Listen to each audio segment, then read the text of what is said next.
Bom dia! Esses de vocês que vieram a essa conferência são tipo como as tropas de elite, as forças armadas, vamos chamá-los de Navy SEALs. E estes de vocês que estão aqui, às 8 horas da manhã, de uma sexta-feira, enfrentando temperaturas frias, vamos chamá-los de SEAL Team 6. Bem, SEAL Team 6, por favor, se vocês estão com suas Bíblias, abra em Mateus capítulo 16. Vamos começar a ler no versículo 13 e seguiremos lendo até o versículo 23.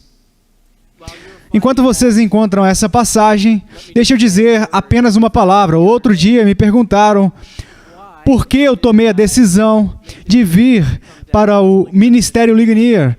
E por que eu tomei a decisão de me tornar presidente do Reformation Bible College?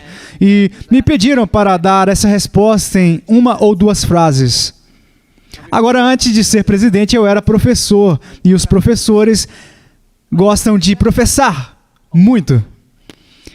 Era difícil para mim, normalmente, colocar uma resposta em uma ou duas frases. Mas essa foi fácil. É uma faculdade bíblica, na tradição reformada, fundada pelo Dr. R.C. Sproul e conectado aos ministérios Ligonier. E está na Flórida.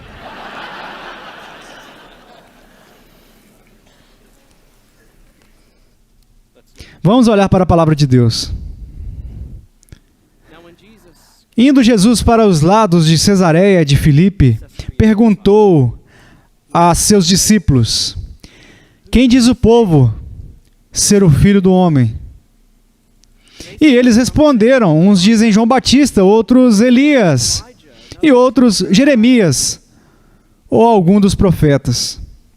Mas vós, continuou ele, quem dizeis que eu sou? Respondendo, Simão Pedro disse: tu és o Cristo, o Filho do Deus vivo. Então Jesus lhe afirmou: bem-aventurado és, Simão Bar-Jonas, porque não foi carne e sangue que te o revelaram, mas meu Pai que está nos céus. Também eu te digo que tu és Pedro, e sobre esta pedra edificarei a minha igreja, e as portas do inferno não prevalecerão contra ela. Dar-te-ei as chaves do reino dos céus. O que ligares na terra terá sido ligado nos céus, e o que desligares na terra terá sido desligado nos céus. Então advertiu os discípulos de que a ninguém dissessem ser ele o Cristo. Desde esse tempo, começou Jesus Cristo a mostrar a seus discípulos que lhe era necessário seguir para Jerusalém e sofrer muitas coisas dos anciãos, dos principais sacerdotes e dos escribas, ser morto e ressuscitado no terceiro dia. E Pedro, chamando-o à parte, começou a reprová-lo, dizendo: tem compaixão de ti, Senhor. Isso de modo algum te acontecerá. Mas Jesus, voltando-se, disse a Pedro: arreda, Satanás. Satanás, tu és para mim pedra de tropeço, porque não cogitas das coisas de Deus, e sim dos homens. Que Deus abençoe sua santa e inerrante palavra em nosso meio esta manhã. Como vocês, eu fui profundamente abençoado pela mensagem ontem do nosso mentor de confiança, Dr. Sinclair Ferguson. E em algum lugar ao longo da sua palestra ele ofereceu o que eu achei ser uma declaração muito profunda. Vocês devem se lembrar bem dessas palavras que ele disse quando o Dr. Ferguson olhou para todos nós e ele disse para nós: Jiggery Pokery. Não, essas não são as palavras profundas que eu me lembro. Foram essas palavras profundas. O que Jesus quer para a igreja de acordo com as Escrituras? Essa é a pergunta que nós precisamos fazer. Não é a pergunta o que nós queremos para a igreja do nosso lugar inculturado. Esta manhã nós temos uma variante dessa questão diante de nós. A questão é quem Jesus é de acordo com as Escrituras. Não quem nós pensamos que Jesus é de acordo com o nosso lugar inculturado. Agora, o título da minha mensagem é Jesus criado na América. Eu não acho que isso estava na mente do planejador da conferência, mas quando vejo essa frase, eu sou lembrado de um sermão que Billy Sunday costumava pregar. Agora, há um nome que você não ouve com frequência nas conferências da Ligonier, Billy Sunday. Era a década de 1910, os Estados Unidos estavam em guerra com a Alemanha, e Billy Sunday, o pregador acrobático, provavelmente na época em que disse isso, ele estava de pé no púlpito, pulando, dando cambalhotas, ele disse: vire o inferno de cabeça para baixo, e o que está estampado no fundo, criado na Alemanha. Você pode rir, é uma piada. Se virássemos Jesus de cabeça para baixo, nosso Jesus estaria estampado na parte de baixo, criado na América? Agora, o que isso significa? Vamos tentar desempacotar isso. No nosso texto, nós temos um momento em que Jesus acaba de sair de mais uma rodada com os líderes religiosos da sua época, mas uma reunião frustrante com aqueles que eram confiados como pastores espirituais do povo de Deus. O próprio Messias estava parado diante deles. E eles usaram todas as oportunidades para esquivar de quem ele era e por que ele estava lá.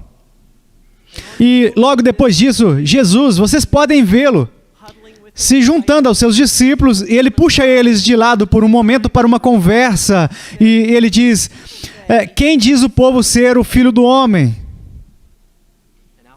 E as respostas fluem.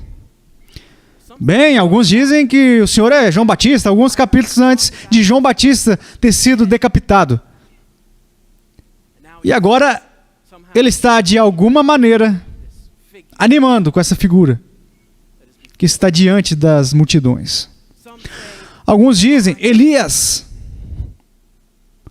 ou alguns dizem Jeremias, ou talvez Malaquias. Olha, um daqueles profetas que nós nunca lemos, esquecido. Até os autores do Novo Testamento esquecem seus nomes e dizem, e outros profetas.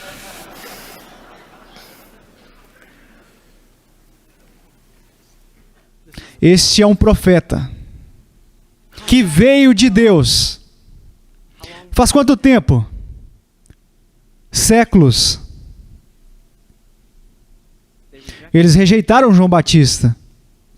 Séculos, desde que pensaram que um profeta havia sido enviado a eles por Deus, e esse é quem Jesus é. Então Jesus se dirige a seu grupo de irmãos de confiança e diz a eles: quem vocês dizem que eu sou? E aqui vai Pedro. Ele nunca era tímido, né, o Pedro, não é? Lá vai Pedro. Tu és o Cristo. É um título. Cristo não é o último nome de Jesus. Jesus não é o Senhor Cristo. É um título. Jesus, o ungido. Jesus, o Messias. E vocês poderiam descobrir por si mesmos se reunisse todas as pistas que estão lá no Antigo Testamento, mas muito poucas pessoas fizeram. Que aquele que foi prometido que viria, o Messias, é realmente o Filho de Deus. E Pedro descobriu um pescador com suas mãos calejadas. de suas décadas mexendo com as redes. Nem mesmo os operários acertaram. Tu és o Cristo, o Filho do Deus vivo.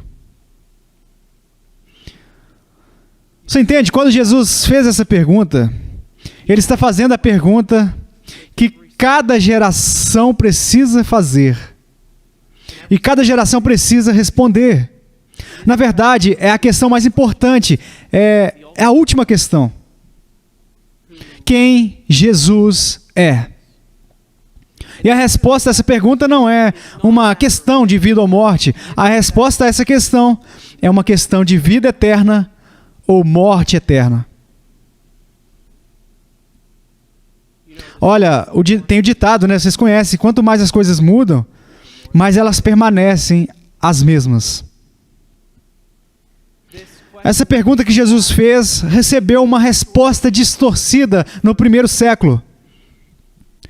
E esta mesma pergunta recebe uma resposta distorcida no século 21, com apologistas aos nossos amigos canadenses, assim, no nosso contexto americano, ou diremos contexto norte-americano.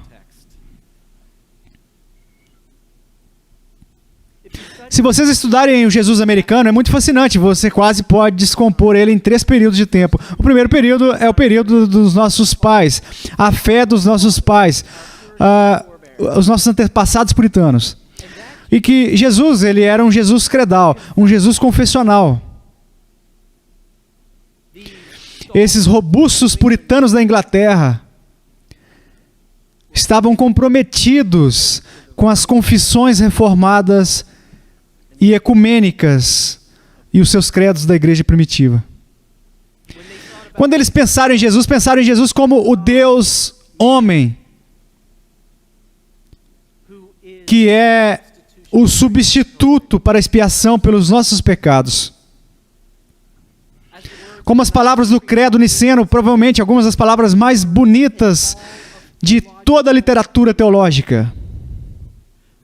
Esse Cristo, que é o Deus homem, desceu do céu por nós. E por nós.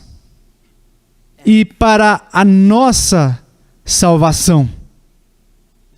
Este é um Jesus crédulo e confessional. Esses credos não são camisas de força ou correntes que nos restringem, são grades de proteção que nos mantêm seguros.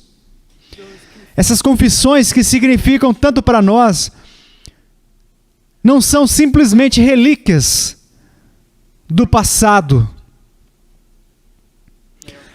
São guias úteis ao darmos sentido às Escrituras. E à medida que nós aplicamos essas Escrituras nas nossas vidas, esses padrões confessionais, esses padrões de credibilidade, nos mantêm no caminho reto, pela graça de Deus. E esses foram os nossos antepassados puritanos. O primeiro Jesus americano foi um Jesus credal, um Jesus confessional. Então nós passamos para o segundo estágio de Jesus, e eu usei essa expressão que é biblicismo, ou estágio biblicismo. Agora, por um lado, nós poderíamos pensar que é uma coisa boa dizer o Jesus da Bíblia. Mas deixa eu explicar o que eu quero dizer com biblicismo para vocês. Veja, especialmente no século XIX, houve esse afastamento da confissão puritana. Vemos isso em Charles Finney, no segundo Grande Despertar. Nós vemos isso no movimento Stone Campbell. Na verdade, foi Barton Stone que realizou um funeral, um culto de funeral para os padrões de Westminster na sua igreja. E eles o colocaram em uma caixa e saíram da igreja para o pátio da igreja, e eles cavaram um buraco e enterraram os padrões, porque já passamos por isso. Mas aqui está o que acontece. O que os padrões nos obrigam a fazer, o que os credos nos obrigam a fazer é lutar com todo o conselho de Deus. Quem Jesus é? Meu Deus, há muitos textos aqui que falam sobre quem Jesus é. E o que nós precisamos fazer é juntar todos esses fios entrelaçados em uma bela tapeçaria. E isso é Jesus, totalmente Deus, totalmente humano. Nosso sacrifício substitutivo. Os credos nos lembram de todo o conselho de Deus, porque você sabe o que nós gostamos de fazer? Todos nós fazemos isso, somos todos culpados disso. Encontramos os textos das Escrituras que nós gostamos e acampamos lá. E nos tornamos reducionistas. Os vitorianos fizeram isso no século XIX. A imagem favorita dos vitorianos e o texto favorito dos vitorianos era: sofra, as criancinhas, venham a mim. Então existem as imagens após imagens de Jesus do século XIX, cercado pelas crianças pequenas, o Jesus amoroso, o Jesus bondoso, o Jesus mansinho. Infelizmente, para os poetas vitorianos, child, criança, rima com mild, suave. Então, o Jesus que ama a criança é o Jesus que é tão meigo.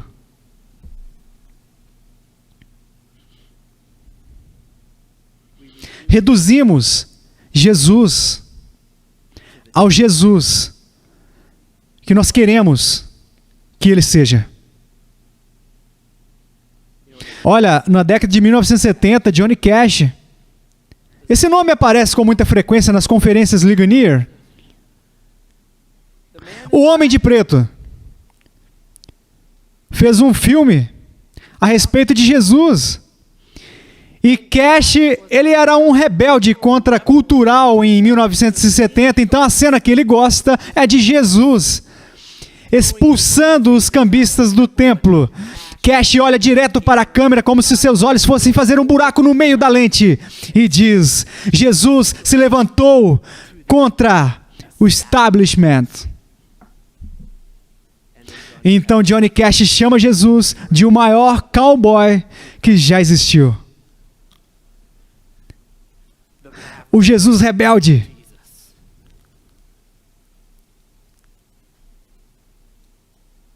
O que acontece muito rapidamente, quando nós passamos do Jesus confessional para o Jesus do biblicismo, é exatamente o que eu descrevi para vocês. Passamos para o Jesus pessoal, o Jesus cultural. Foi dito há relativamente pouco tempo que se nós continuarmos fazendo a nossa defesa das cartas que têm 2000 anos, nós apenas provaremos a nossa irrelevância para a cultura.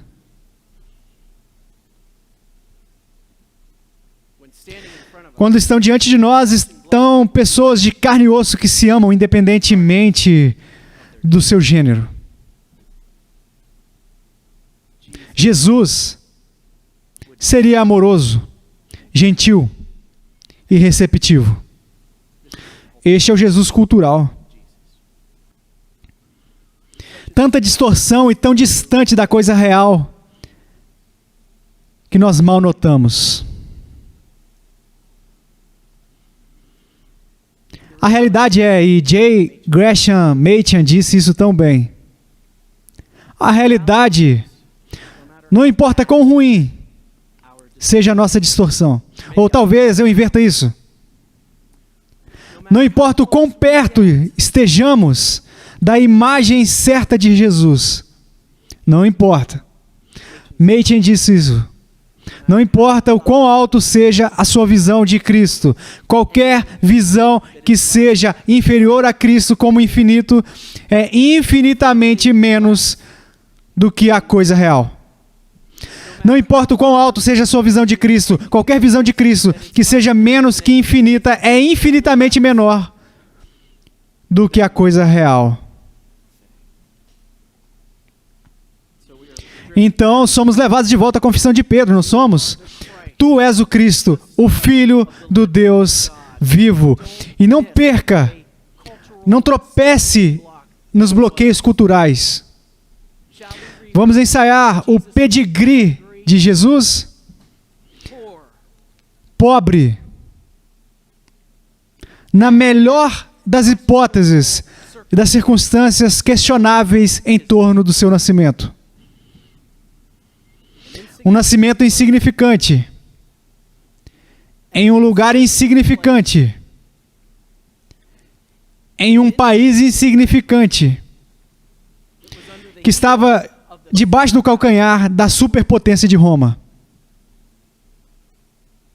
Foi aí que o Messias fez a sua entrada. Nenhum de nós faria o roteiro desta história. Nenhum de nós gostaria que Deus entrasse no mundo da maneira que Jesus entrou. Não perca o que foi necessário para Pedro dizer: Tu és o Cristo. Tu. Lembre-se de João capítulo 6. Eu sei que vocês conhecem bem esse capítulo. É um capítulo longo, João capítulo 6. Em algum lugar ao longo da linha, em João capítulo 6, vocês se lembram do que a multidão diz a ele? Não é este o filho de José? E ele estava lá em cima e está nos dizendo: se você quer ter acesso ao Pai, você tem que comer de mim, porque ninguém vem ao Pai senão por mim. E nós sabemos quem Jesus é. Ele mora em Nazaré. E é filho do carpinteiro José. Jesus foi uma pedra de tropeço no primeiro século. E ele é uma pedra de tropeço no século 21. Na verdade, o texto nos dá a percepção de que este pescador com as mãos calejadas, Pedro, não chegou nessa conclusão por conta própria. Na verdade, vocês se lembram do que o texto nos diz? Jesus diz: bendito és tu, Simão Barjonas. Eu penso no que isso deve ter significado para Pedro. Olha, quando você tem um mestre, e quando você tem alguém que você admira, um mentor, e você tem seguido esse mentor, e esse mentor coloca você no local com a questão, a pergunta: a escola está em andamento. Quem você diz que eu sou? E Pedro chuta, ele chuta a resposta. E as palavras flutuam no ar e caem, então a respiração fica suspensa. O que ele vai pensar da minha resposta? Abençoado. Você pode imaginar o que isso fez com Pedro? Para que seu mestre lhe dissesse: bem-aventurado és. Mas não fique muito animado, Pedro. Afinal, você não é tudo isso. Não foi carne e sangue que te o revelaram. Eu escolhi este texto por uma série de razões, uma delas acerca da pergunta quem Jesus é. Mostra-nos como Jesus é distorcido pelas massas. Mas eu também escolhi esse texto porque Jonathan Edwards pregou um sermão com base nele. Este foi o versículo em que ele se concentrou, e ele pregou esse sermão em 1734 no Northampton. Em 1735 e 1736 os avivamentos ocorreram no Northampton e também no Rio Connecticut Valley, aquelas cidades que pontilham o Rio Connecticut, que atravessa Massachusetts até Connecticut, e o avivamento veio lá em 35 e 36 e foi logo após a pregação fiel. De 1731 a 1735, e em 1734 Edwards pregou seu sermão A Divine and Supernatural Light. Não, Pedro. Não foi a carne e o sangue que te revelou, mas sim o meu Pai que está nos céus.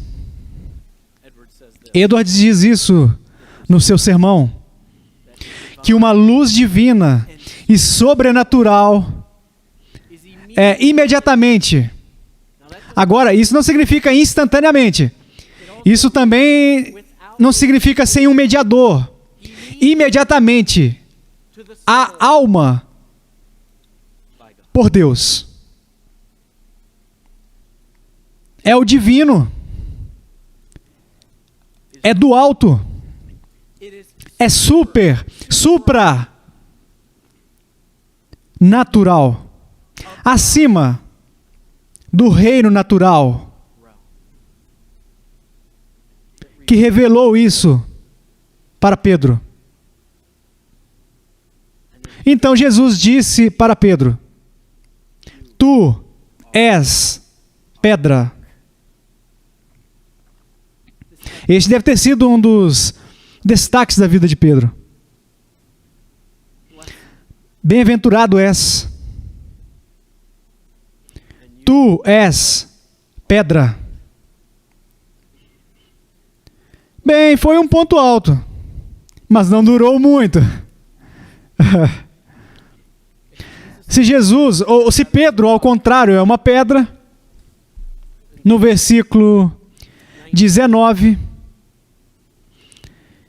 ele mesmo se torna uma pedra de tropeço, no versículo 23.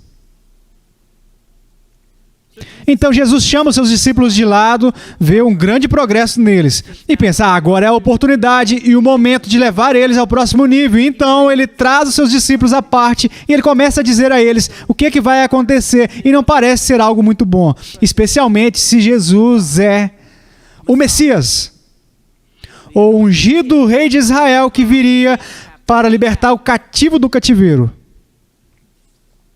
Não. Este Cristo precisa sofrer e será morto. Eu não acho que Pedro ouviu o resto e ressuscitará, porque ele já tropeçou lá atrás no sofrer. E ele entrou em choque apoplético quando Jesus disse, eu vou morrer. E Pedro,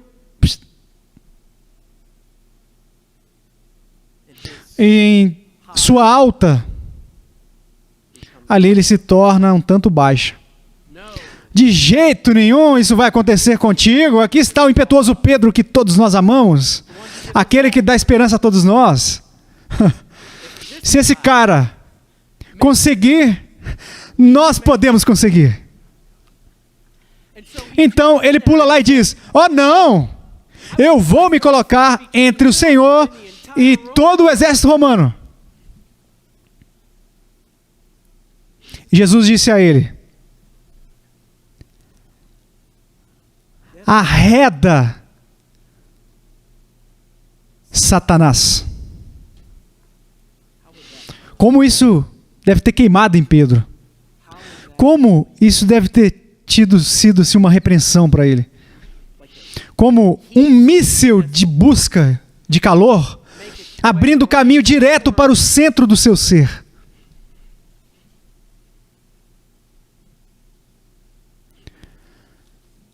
Não é de se admirar que nós tenhamos, mesmo dentro do evangelicalismo de hoje em dia, que não gostam da doutrina da expiação substitutiva.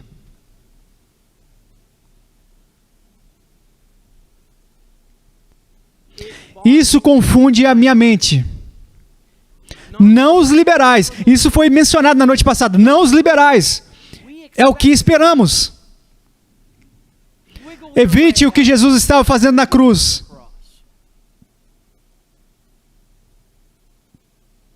Se equivoque. Esperamos isso dos liberais. Mas quando está em casa, é um perigo. É uma ameaça. Isso desencaminha uma geração. Quando nós temos evangélicos que se professam negando a expiação substitutiva de Cristo, essa é uma trajetória perigosa.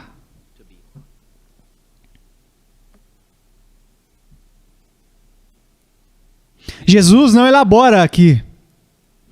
Não sabemos. Obviamente, essa conversa com os discípulos é mais do que o que está registrado para nós no cânon das Escrituras. Não sabemos se ele apresentou a eles a ideia de que sua morte viria como uma crucificação na cruz, mas sabemos que foi assim que aconteceu. Mas isso também não deve nos surpreender se a entrada do Logos eterno, se a entrada do próprio Deus deste mundo, foi em um lugar humilde, até mesmo insignificante. Então nós devemos esperar algo diferente quando vemos sua morte na cruz. Paulo nos diz isso, não é? Uma daquelas cartas irrelevantes de 2000 anos. Ele não apenas se tornou um homem, e não apenas se tornou um servo, e não simplesmente morreu, mas ele morreu na cruz. E é a ironia mais profunda de toda a história que um símbolo de vergonha se tornou a nossa confiança.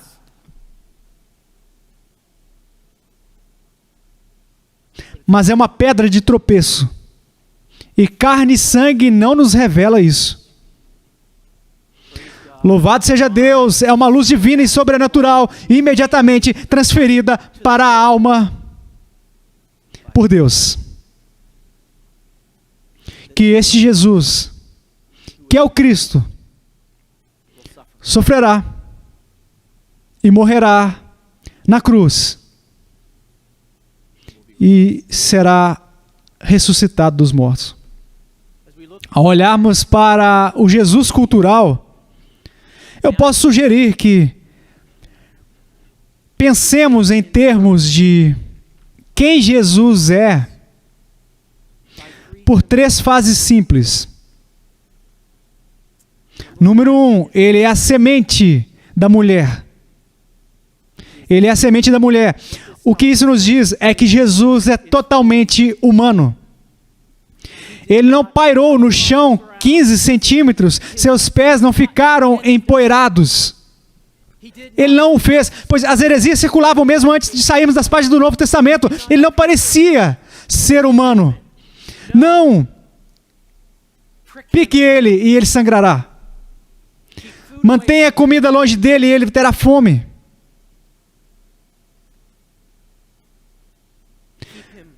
Mantenha ele acordado e ele vai se cansar. Ele é carne e sangue. Ele é o homem dos homens. A doutrina da encarnação me lembra uma velha canção da família Carter. É preciso um homem cansado para cantar um blues cansado. Jesus, em sua humanidade, se identifica plena e totalmente conosco. Eles nos dizem que hoje em dia o critério é a autenticidade. Não necessariamente preocupados com suas credenciais, ou não precisamos ouvir, precisamos ver que você é a coisa real. A autenticidade é um valor e tanto. Jesus é autêntico. Ele é real. Você acha que tem desafios em sua vida? Seus associados mais próximos constantemente sentem falta de quem você é, e nem estamos falando dos inimigos de Jesus. O autor de Hebreus nos diz claramente, ele teve que ser feito como nós. Ele foi compelido a ser feito como nós. Ele teve que ser feito como nós para que pudéssemos ter um sumo sacerdote fiel. Você sabe que a resposta à pergunta que Jesus é um profeta não está tão errada. Ele é um profeta. Ele é o profeta. E também um sacerdote. Ele é o sacerdote. O fiel sumo sacerdote. É disso que a encarnação nos lembra. que temos um homem cansado. E ele canta uma afinação perfeita, com um tom verdadeiro. Ó, blues cansados. E se você estiver sobrecarregado, venha a mim, e eu te darei descanso. O Jesus, ele é a semente da mulher. Ele é a semente da mulher e ele é nosso Senhor soberano. Acho que uma das coisas que nós fazemos bem no evangelicalismo é falar sobre Jesus como nossos amigos. Ele é até mesmo o vizinho gentil da porta do lado, como disse um autor popular. Ele também é nosso rei.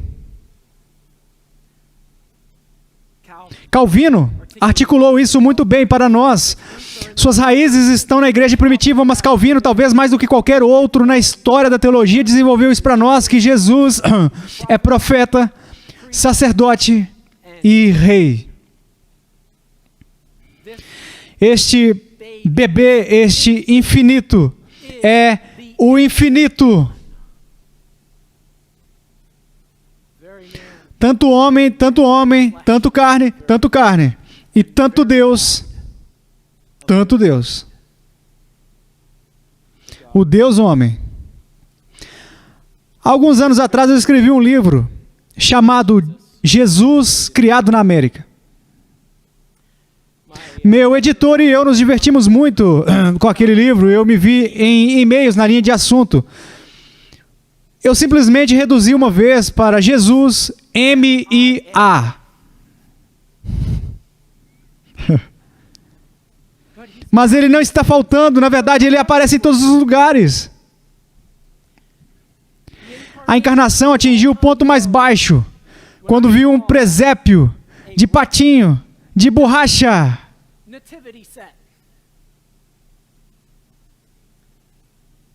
Completo com o pequeno menino.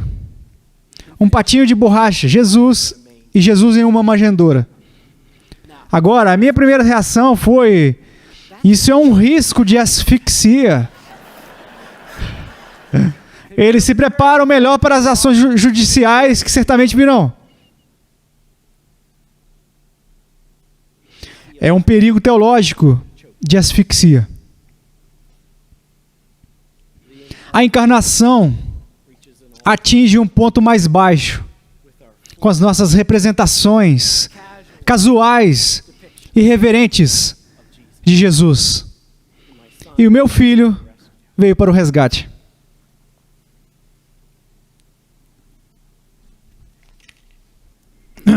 Bem, vocês são membros do SEAL Team 6, eu aparentemente não sou.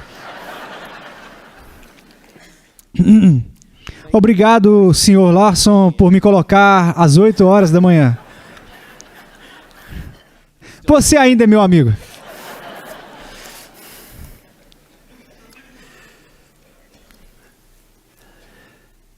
É uma coisa irreverente negligenciar que este Jesus não é o Rei soberano. Vocês se lembram do momento, claro que se lembram, quando os discípulos estavam com Jesus no Monte da Transfiguração? E por um momento, Jesus retirou a sua humanidade e a glória de Deus estava em exibição. Este é Jesus, semente da mulher, soberano, Senhor e Rei. Não seja reducionista sobre a pessoa de Jesus. Aqui está o porquê. Porque a pessoa de Cristo tem tudo a ver com a obra de Cristo. Então temos nosso terceiro remédio. Ele é a semente da mulher, ele é o Rei soberano e ele é o Cordeiro sacrificial. Era o credo niceno para nós e para a nossa salvação. Sem a pessoa de Cristo, não teríamos uma visão adequada da obra de Cristo. E esse é o Evangelho. E esse é o jogo de bola. E sem ele, vá passar o seu tempo em um dos parques da Disney. Porque isso será mais significativo do que isso. Se Jesus não é como Deus homem que morreu na cruz no nosso lugar, porque nós devíamos uma dívida que nós não podíamos pagar. Foi Pascal quem disse: a encarnação mostra ao homem a grandeza da sua miséria. Porque a encarnação é o primeiro passo para a cruz. No peso extremo, gravitas da cruz. A extensão do remédio é diretamente, inversamente, proporcional à nossa miséria. E se você laçou Jesus e o derrubou, você derrubará a cruz. E o que Jesus faz não traz nenhum benefício.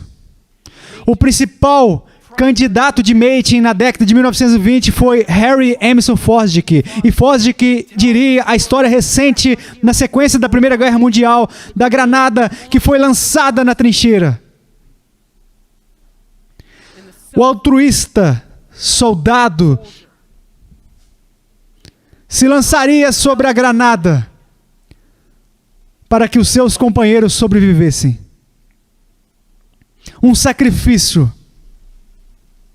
para que outros vivam. Que exemplo de abnegação! Isso é o que Jesus fez na cruz. Ele nos mostrou como ser altruísta e ele colocou um sorriso na face de Deus. E quanto ao seu altruísmo, você também, você colocou um sorriso na face de Deus. Não é maravilhoso? Isso não é o Evangelho e você sabe disso. Mas quando laçamos Jesus e o derrubamos, trazemos a cruz. É o Deus homem.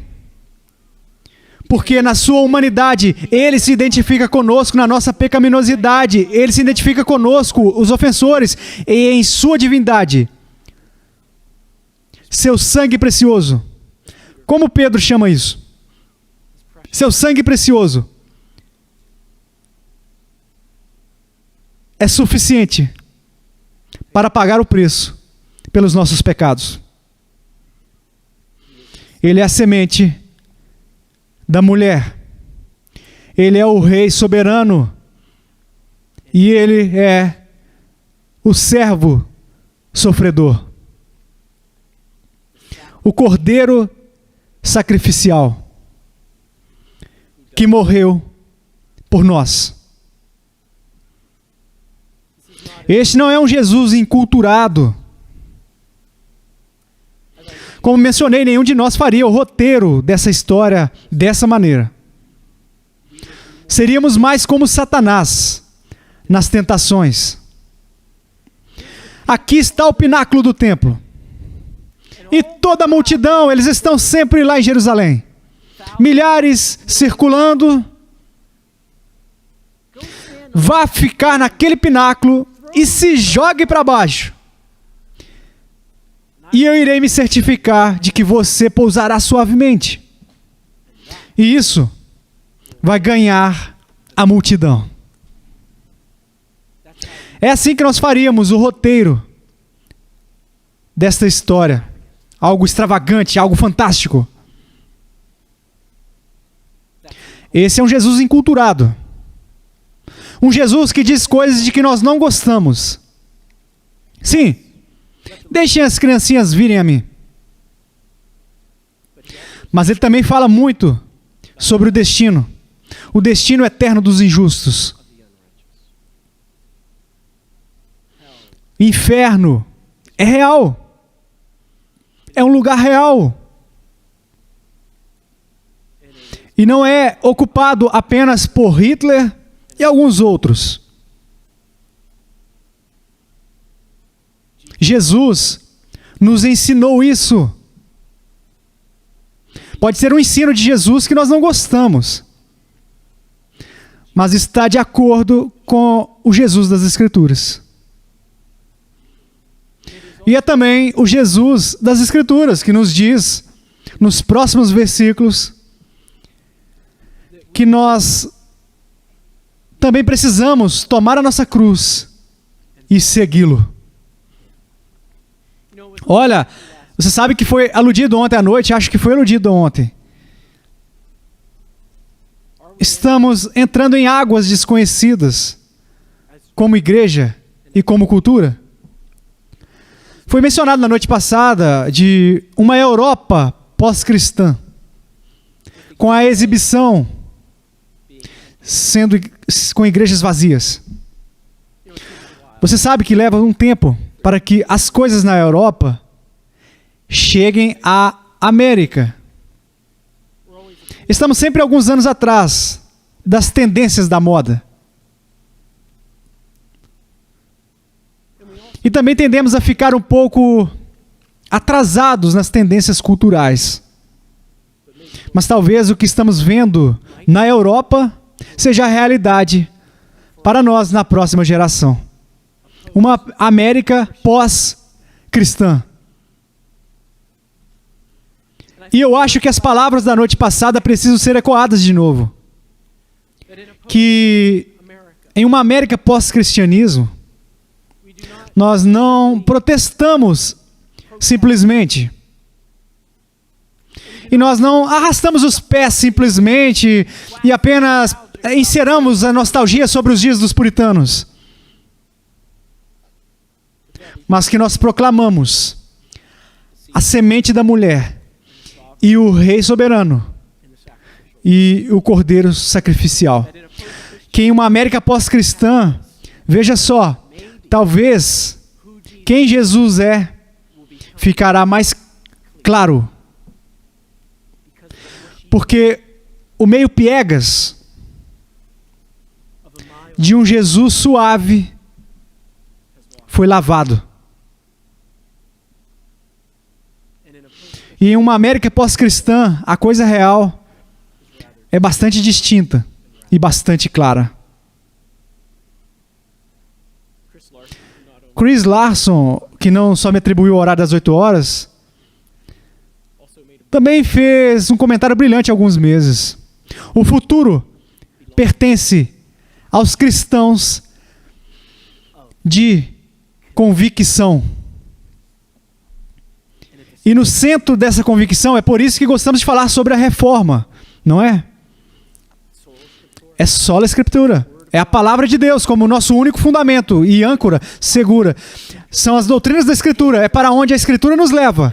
E nos leva ao solos Cristo, somente Cristo. Isso nos leva a sola fide, sola gratia. A pessoa e a obra de Cristo. E essa deve ser a nossa convicção. Sabe, nem sempre erramos como o Jesus americano. Na verdade, muitas vezes acertamos. Você estava lá quando crucificaram o meu Senhor? E eu ponderei sobre isso. Isso me faz tremer. Tremer. Tremer.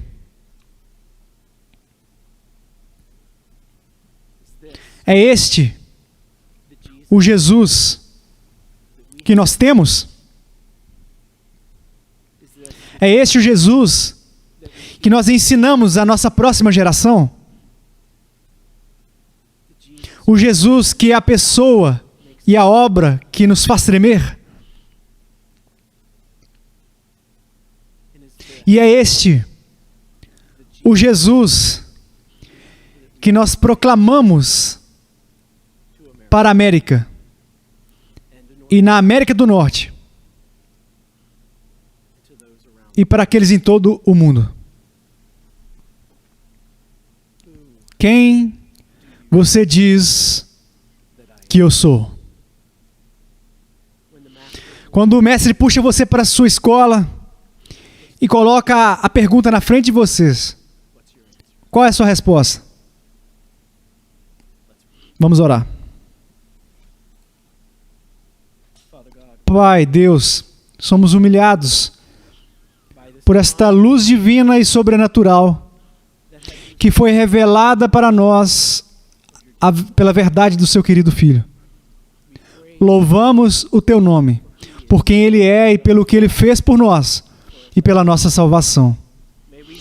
Que não vacilemos na nossa convicção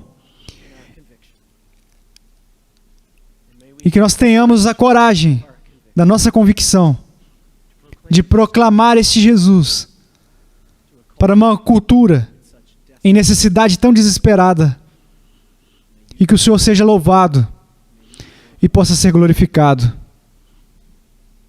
Amém.